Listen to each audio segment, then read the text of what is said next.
ကျွန်တော်မှဒဏ်ရထားဟာ Spiner C5 ဆိုတော့ခက်တော့ခက်တာ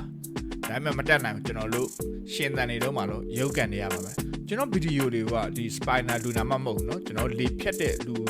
အများဆုံးဖြစ်တာများတော့ကျွန်တော်တို့ဘာပြောမိဘပြည်သူတွေအကုန်လုံးကြည့်လို့ရအောင်ကျွန်တော်တင်ပြခြင်းဖြစ်ပါတယ်ကျွန်တော်ခုဒီချက်ခံဗီဒီယိုတွေပြပါမယ်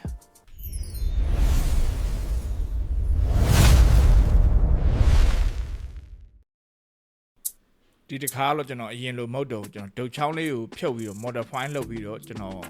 ဖက်နက်လေးတရံဝယ်ထားပါတယ်ဒီကောင်တော့ကျွန်တော်မှာအောက်ကခြေကမတက်ရနိုင်ခြင်းမရှိသေးတော့ကျွန်တော်ကဒီကောင်ကိုပဲအားပြုကျွန်တော်ထားတဲ့အနေထားပေါ့နော်ဒီကောင်ကိုကျွန်တော် father ကြီးကရှေ့ကနေပြီးတော့ခြေထောက်ထိန်းပြီးတော့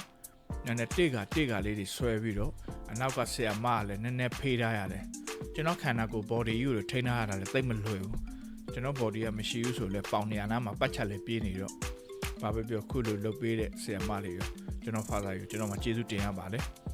ဒီလိုမျိုးကျွန်တော်ကလည်းဘာဖြစ်မဲ့မှမသိဝင်နေတော့ကျွန်တော်လေ့ကျင့်ခန်းလို့ data set လုပ်နေရမှာပဲဘာပြောပြောဘယ်ချိန်မှာရောက်သွားမယ်ဆိုတော့ကျွန်တော်တို့မှန်းလို့မရဘူးမှန်းလို့မရတဲ့နေသားတစ်ခုမှာ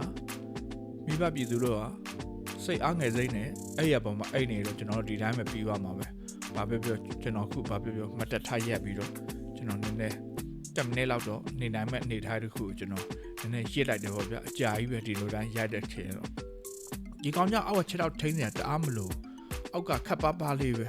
ကျွန်တော်ပလေးထိန်းပြီးတာနဲ့ဒူးကဒီကောင်ကဒူးတယ်ကျွန်တော်တို့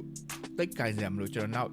မတက်ရက်ပြီးတော့ဒီတိုင်းအလွတ်ရက်တဲ့ဟာလေးကျွန်တော်နောက်နေ့မှမှာကြုံရရှိတဲ့ငွေချင်းလို့တင်ပြီးတော့ပြန်လည်မြောက်ပေးပါမယ်မိဘပြည်သူတို့လည်းကျွန်တော်တို့နောက်များမှာအဆင်ပြေကျွန်တော်စီစဉ်သက်လေးလုပ်ပေးဖို့ကျွန်တော်စီစဉ်ထားပါတယ်အားလုံးပဲကျေးဇူးတင်ပါတယ်ခင်ဗျာ